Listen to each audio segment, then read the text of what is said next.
Donc, Guillaume et Luc qui se joignent à nous pour ce deuxième segment. Donc, comme je le mentionnais tout juste, les Jets, le Wild, les Flames et les Rangers sont les 4 équipes qui n'ont toujours pas perdu en temps régulier.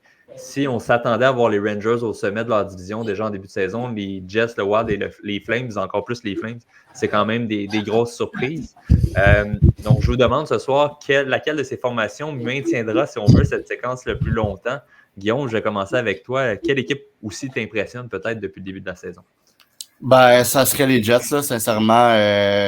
Comme je disais dans la conversation de notre groupe, je les avais mis un peu dans les bas-fonds, 5e, 6e, si je ne me trompe pas, de leur division. Là, mais non, sincèrement, ils sont vraiment bons. Dans la job. Je ne jouerais pas comment ils ne pourraient pas perdre leur rythme. Là, sincèrement, là, ils ont vraiment des bonnes équipes. Une bonne équipe, excuse-moi. Puis, les joueurs, Healers, il fait vraiment du bon travail.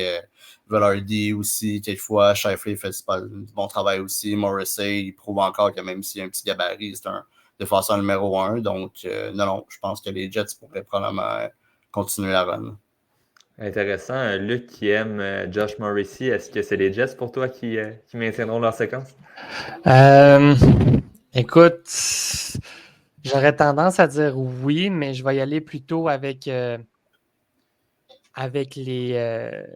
Rangers de New York. Je pense pas que ça va être le Wild du Minnesota qui vont pouvoir poursuivre cette séquence-là. Encore moins les Flames. Écoute, les Flames, je pense que c'est la plus grosse surprise. C'est comme si le départ de Jakob Markstrom a libéré ce vestiaire-là pour une raison qu'on ne sait pas trop pourquoi, avec le départ de Mangiapane aussi.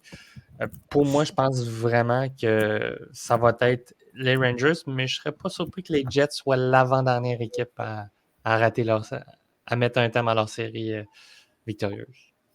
Justement, de passer à Eloi, ce qui est intéressant aussi, c'est que les Jets et les Flames s'affrontent dans 2 matchs. Donc, chacune des équipes a encore un match à jouer avant que les deux s'affrontent. Donc, théoriquement, une des deux équipes verra peut-être sa séquence se terminer, à moins que ça se termine en prolongation encore une fois. Donc, Eloi, de ton côté, quelle équipe verrais-tu étirer ça le plus longtemps possible? Ben, écoute, je crois un petit peu moins dans les Flames, là, si c'était à choisir entre les Flames et les Jets, mais quand même, il faut le souligner, un très bon début de saison pour Jonathan Huberdeau, 6 points en 6 matchs, donc je ne sais pas ce qu'il a fait cet été, mais ça a l'air à marcher. Pour vrai, il est solide, donc on va espérer que ça dure pour lui cette saison. Ça n'a pas été des moments faciles nécessairement à Calgary tout le temps pour lui. Mais ouais, je pense que j'aurais pas le choix d'y aller avec les Jets, surtout quand on pense que les Rangers, leur prochain match, c'est contre les Panthers. S'ils peuvent passer ce test-là, par contre, après ça, ils affrontent Anaheim, ils affrontent Washington, Ottawa, les Islanders. Donc, en théorie, s'ils battent Floride, les Rangers peuvent étirer ça un bon bout de temps. Puis c'est une solide équipe aussi, New York. Là. Mais ça ne sera pas facile contre les Panthers. Du côté de Winnipeg, évidemment, la profondeur, tout le monde met la main à la pâte. Donc, je pense que c'est très bien parti pour eux. Puis, ils ont quelques matchs qu'ils peuvent gagner encore. Mais après ça, ils affrontent Toronto. Après ça, ils s'en vont dans l'Est. Donc, ça va être un petit peu moins facile. Je pense que dans 2-3 matchs de la semaine prochaine, tout le monde va avoir perdu une fois.